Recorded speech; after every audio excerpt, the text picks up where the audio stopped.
My husband is 65, and I am going to tell you something that might surprise you. He is more present, more attentive, and more capable in the bedroom than any man I was with in my 30s. I do not say that lightly. I say it as a woman, and I say it as a clinician with over a decade of experience in men's sexual health, who understands exactly why it is true. Because this is not luck. This is not exceptional genetics. This is not some rare anomaly that only happens to certain men. This is the result of a specific, identifiable, and completely replicable set of choices, physiological, psychological, and relational, that my husband has made consistently over years. Choices that the science does not just support, choices that the science explains, step by step, with remarkable precision. Today, I am going to walk you through every single one of those choices. Not because I want to brag about my husband, though I will admit I am not entirely opposed to that either, but because every man watching this video has the capacity to be exactly what my husband is, a 65-year-old man who does not just keep up, who leads. Let me show you how. My name is Dr. Julia Rhodes. I am a certified men's sex therapist with over a decade of clinical experience working with men and couples across all stages of life. Before we get into the science, and the science in today's video is genuinely extraordinary, I want to take one moment to speak directly to you. If you are a man over 60 who refuses to accept that his best intimate years are behind him, this channel was built for you. Every single week, I release content that gives men exactly what they need to show up fully, for themselves, for their health, and for the woman in their life. Research-backed, clinically grounded, and delivered without the vague reassurances or the clinical detachment that most men's health content offers. Hit that subscribe button right now and turn on your notifications, because what I share on this channel every week, starting with what you are about to hear, is the kind of content that does not just inform you, it changes you. Subscribe. Let us get into the science of becoming extraordinary. Let us begin. What actually changes versus what doesn't. The first pillar is the foundation that every other pillar rests on, and it is a reframe that I consider one of the most important things I can give any man over 60. The cultural narrative about male sexuality and aging is built almost entirely on what is lost. The testosterone that declines, the erections that are slower, the performance that diminishes.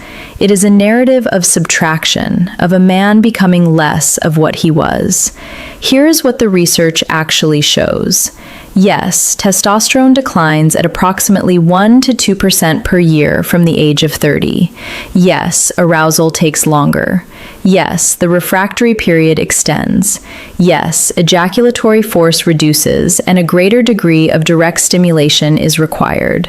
These are real, documented physiological changes. I am not going to pretend otherwise.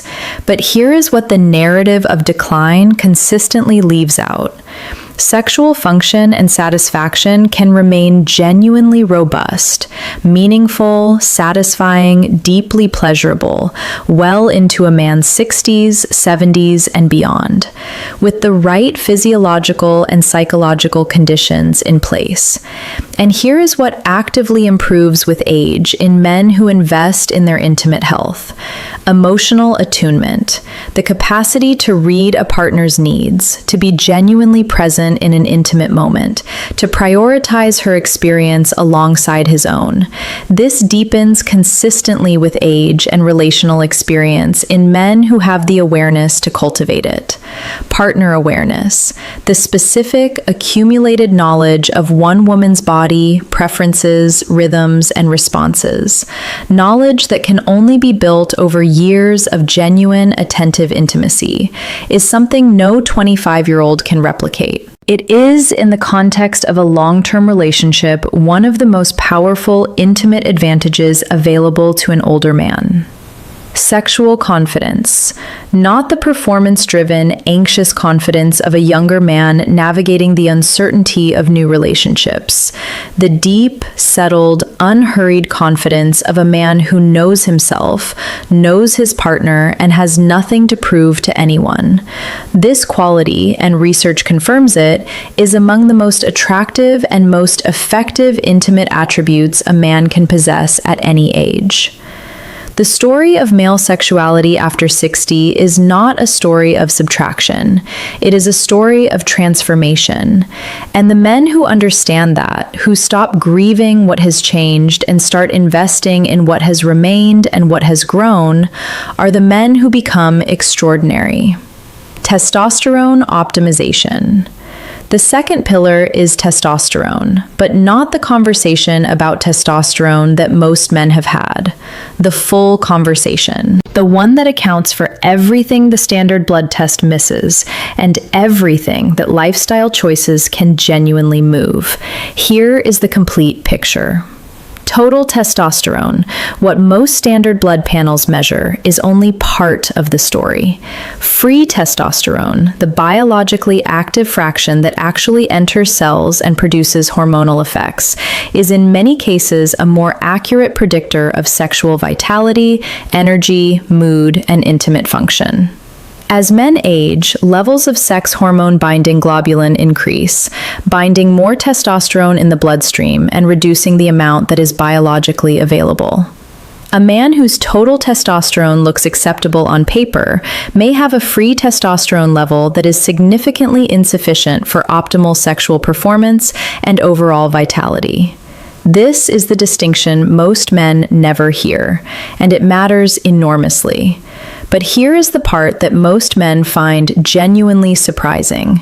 The lifestyle choices that influence testosterone levels in men over 60 are not trivial. They are not marginal.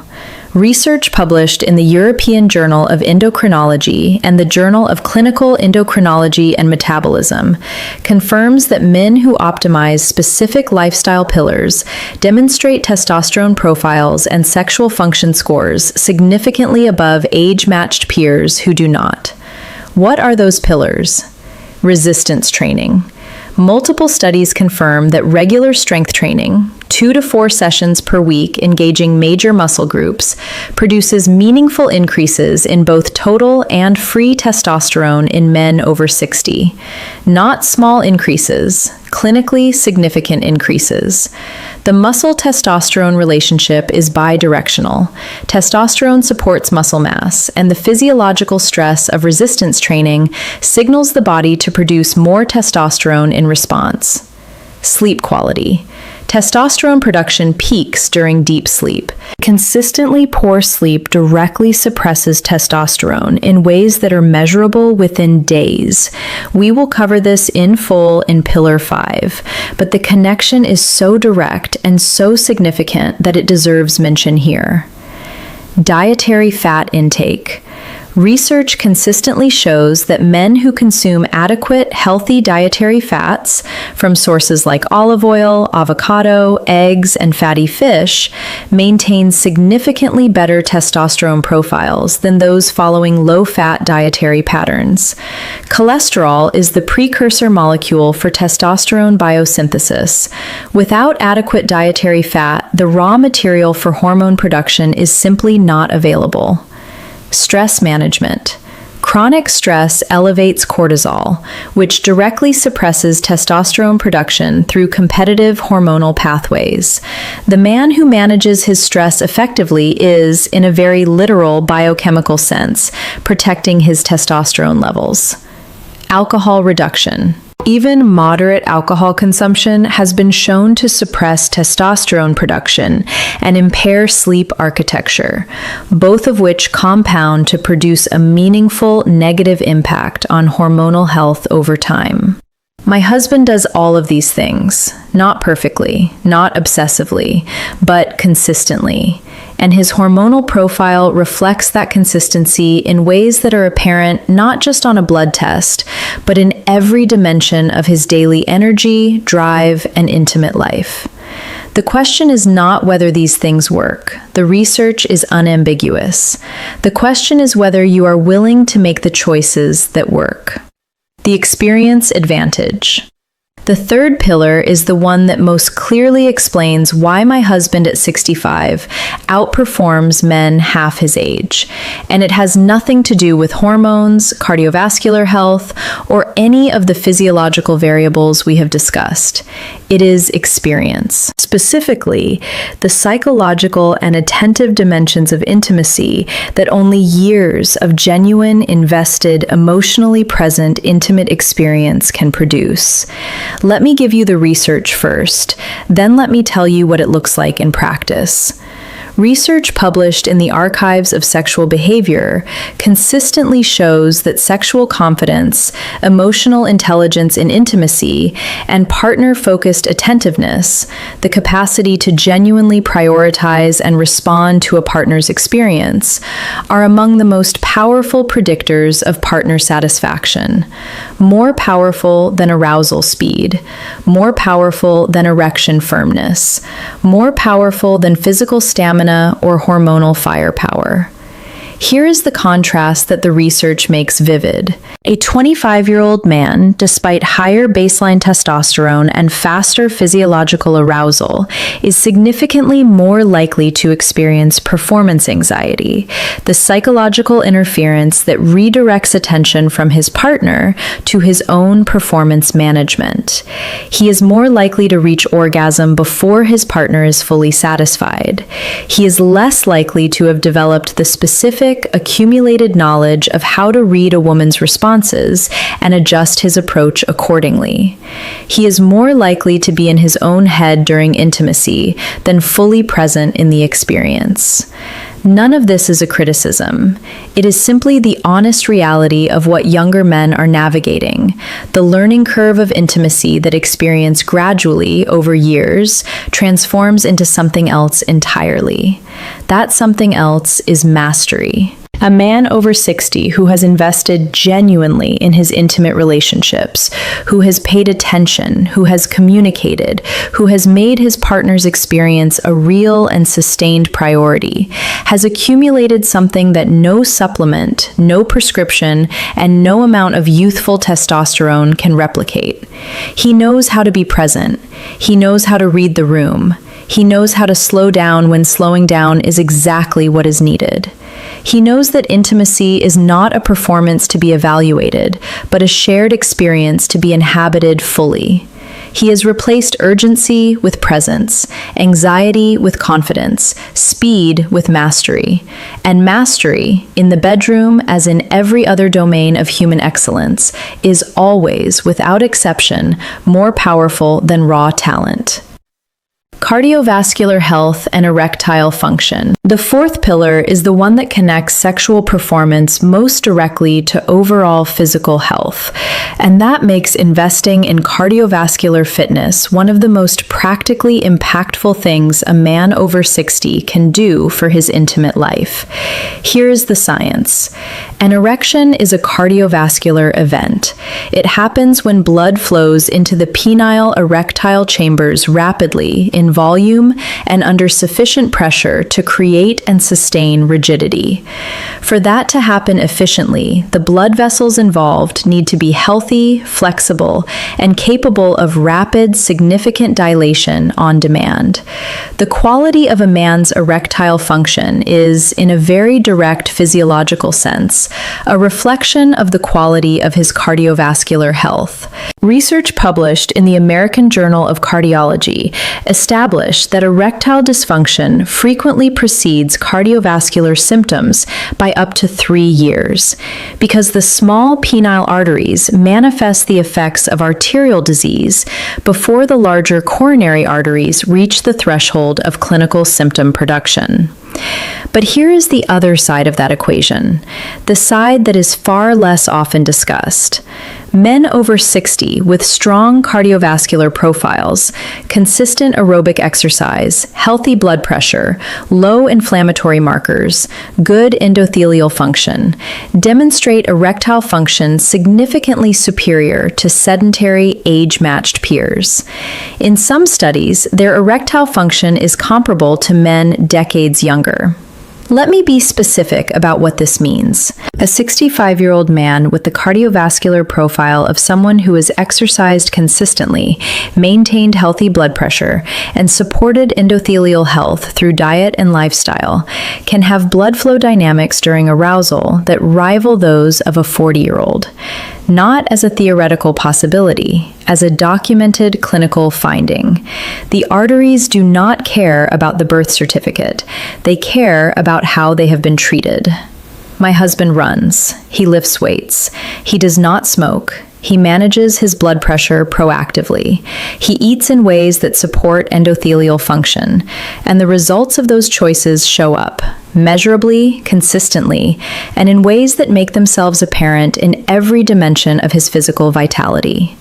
Cardiovascular health is not separate from sexual health. It is the foundation of it. Invest in your heart.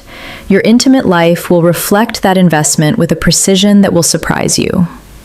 Sleep and the overnight testosterone factory. The fifth pillar is one that surprises almost every man I discuss it with, not because the information is obscure, but because the magnitude of the impact is so much larger than most people expect. Sleep is a testosterone production event. The majority of a man's daily testosterone production occurs during sleep, specifically during slow-wave, deep sleep cycles that occur primarily in the first half of the night. When sleep is adequate, deep, and architecturally intact, the hormonal production that fuels energy, desire, mood, and sexual function proceeds as designed. When sleep is disrupted, shortened, fragmented, or architecturally degraded by stress, alcohol, sleep apnea, or poor sleep hygiene, testosterone production is directly and immediately suppressed. Research from the University of Chicago demonstrated this with striking clarity. Just 1 week of sleep restriction to 5 hours per night reduced testosterone levels in young, healthy men by 10 to 15%. 1 week. In young men with optimal baseline testosterone. For men over 60, whose testosterone baseline is already lower and whose hormonal resilience is reduced, the impact of chronic poor sleep is proportionally more severe. The man who consistently sleeps 5 to 6 hours, or whose sleep quality is poor, is operating with a measurably suppressed hormonal environment, regardless of what his morning blood test shows. And there is a second dimension to this pillar. Nocturnal penile tumescence, the natural erections that occur during REM sleep, serves a dual purpose that most men are unaware of. It is simultaneously a physiological marker of vascular health and an active maintenance mechanism for erectile tissue. Each nocturnal erection delivers oxygenated blood into the penile smooth muscle and connective tissue, maintaining the elasticity and health of the erectile chambers. Without regular nocturnal erections, which require adequate REM sleep to occur, the penile tissue gradually loses its functional quality in ways that directly impact waking erectile function. Sleep is not passive recovery. It is active hormonal production and active erectile maintenance simultaneously. My husband treats sleep the way he treats exercise, as a non-negotiable health investment. Consistent sleep and wake times, a cool, dark sleep environment, no alcohol within 3 hours of sleeping, screens off before bed, a pre-sleep routine that brings his nervous system down from the day, the testosterone his body produces overnight, the erectile maintenance his body performs during REM sleep. These are not metaphors. They are measurable physiological processes that his sleep habits either support or undermine every single night. Protect your sleep. Your hormones will thank you in ways that show up exactly where you most want them to. Nutrition, nitric oxide, and sexual performance. The sixth pillar is nutrition, but specifically the nutritional mechanisms that most directly impact erectile function and sexual performance. Because this is not a general conversation about eating well. It is a precise conversation about the specific molecular pathway that makes erections possible. That pathway runs through a molecule called nitric oxide. Nitric oxide is the chemical signal that initiates erection. When sexual arousal occurs, the endothelial cells lining the blood vessels of the penis release nitric oxide, which signals the smooth muscle surrounding the penile arteries to relax, allowing blood to rush in and fill the erectile chambers. Without adequate nitric oxide production, this process is impaired at the most fundamental level. No signal, no relaxation, no blood flow, no erection. Dietary choices directly influence the body's capacity to produce nitric oxide, and the research on this is remarkably specific. Foods rich in dietary nitrates, leafy green vegetables including spinach, arugula, and kale, beetroot, and citrus fruits, are converted by the body into nitric oxide through a well-documented metabolic pathway. Clinical studies have shown that regular consumption of these foods measurably enhances endothelial function and improves erectile response in men who have experienced age-related decline. The Mediterranean dietary pattern, characterized by high intake of vegetables, legumes, whole grains, olive oil, fish, and moderate amounts of nuts and fruit, has been associated in multiple large-scale studies with significantly lower rates of erectile dysfunction in men over 60. Research published in the American Journal of Clinical Nutrition found that men adhering to a Mediterranean dietary pattern had a 40% lower risk of erectile dysfunction compared to those following a Western dietary pattern. 40% from food choices alone. Additionally, the dietary fat dimension of testosterone production, covered in Pillar 2, intersects here. The same dietary pattern that supports testosterone synthesis also supports endothelial health and nitric oxide production. The mechanisms are different, but the dietary choices that serve them are largely the same. My husband eats deliberately, not obsessively, not restrictively, but with genuine awareness of what food does to his vascular health, his hormonal environment, and his capacity for the physical vitality he values. Leafy greens appear on his plate daily. Olive oil is his primary cooking fat. Fish appears multiple times a week. Processed and highly inflammatory foods are occasional rather than habitual.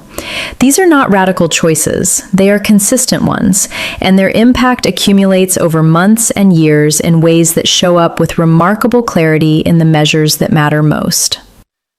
Exercise, the most underrated tool. The seventh pillar is the one that most consistently surprises men when I share the full research picture, because the magnitude of exercise's impact on sexual performance is larger than most people realize.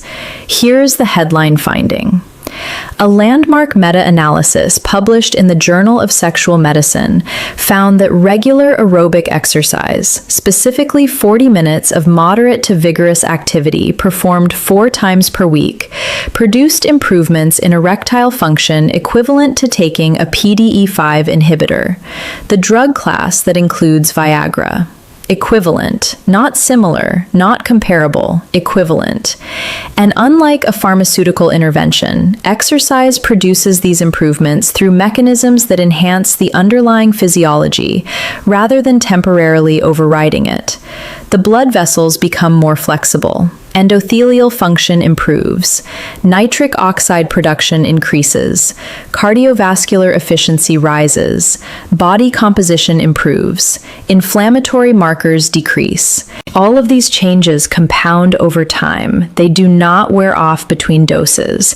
They become the new normal, a higher baseline of vascular and hormonal health that produces superior erectile function as a natural consequence. For men over 60, resistance training adds a further and critical dimension. Resistance training preserves muscle mass, which declines with age in the absence of deliberate stimulus.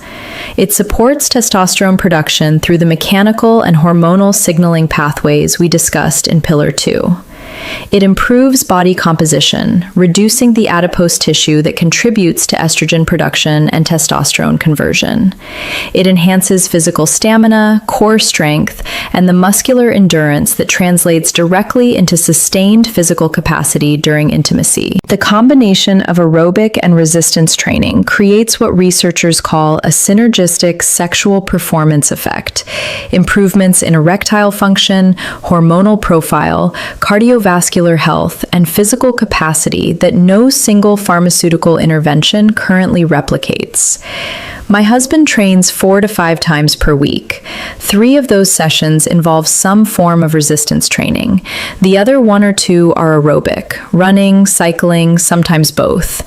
He has trained consistently for years, not because he is exceptionally disciplined, because he understands that his physical training is directly and measurably connected to every dimension of his vitality that he values, including the one we are talking about today.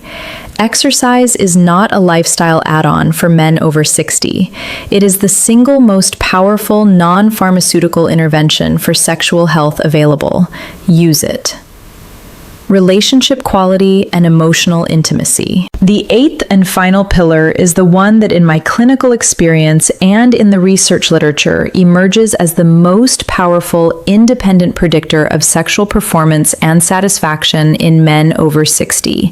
It is not testosterone, it is not cardiovascular fitness, it is not diet or exercise or sleep. It is the quality of the relationship. Research from the Kinsey Institute and multiple longitudinal studies on aging and sexuality confirm that relationship quality, emotional intimacy, open sexual communication, and mutual investment in the sexual relationship is one of the strongest independent predictors of sexual satisfaction and function in men over 60, stronger in many cases than the physiological variables. Here is the mechanism. Emotional intimacy and genuine relational connection create a specific neurobiological environment characterized by elevated oxytocin, reduced cortisol, and enhanced dopaminergic reward activity that meaningfully supports sexual performance. Oxytocin deepens attachment and reduces the performance anxiety that interferes with erectile function. Reduced cortisol removes the hormonal suppression of testosterone that stress chronically imposes. Enhanced dopamine activity increases desire, motivation, and the pleasure responsiveness that makes intimacy deeply satisfying rather than mechanically adequate. In other words, being in a genuinely loving, emotionally connected, openly communicating relationship does not just feel better, it produces a measurably superior hormonal and neurological environment for sexual function. Men in high-quality, emotionally connected relationships demonstrate consistently superior sexual function compared to age-matched peers in lower-quality relationships, regardless of testosterone levels. Read that sentence again. Regardless of testosterone levels. The relational environment is that powerful. My husband and I talk. We talk about intimacy openly, specifically, and without the awkwardness that most couples bring to the topic. We tell each other what we want. We tell each other what has changed. We approach our intimate life with the same curiosity and investment that we bring to every other dimension of our relationship that we care about. That communication, that genuine, sustained, mutual investment in each other's intimate experience is not separate from the physical dimension of our relationship. It is the foundation of it. And it is, I believe, the single thing that most clearly distinguishes the men who get better with age from the men who do not. They show up fully, consistently, with presence, with openness, and with genuine investment in the woman they are with. That's showing up more than any supplement, more than any prescription, more than any single physiological variable, is what makes a 65-year-old man genuinely extraordinary in the bedroom. If today's video gave you a genuine sense of what is possible, if it lit something up in you that had started to go quiet, then please do one thing right now. Hit that subscribe button if you have not already, and share this video with every man in your life who needs to hear that getting better with age is not a fantasy. Leave me a comment below. I want to know, which of today's 8 pillars are you going to act on first? I'm Dr. Julia Rhodes. I'll see you in the next one.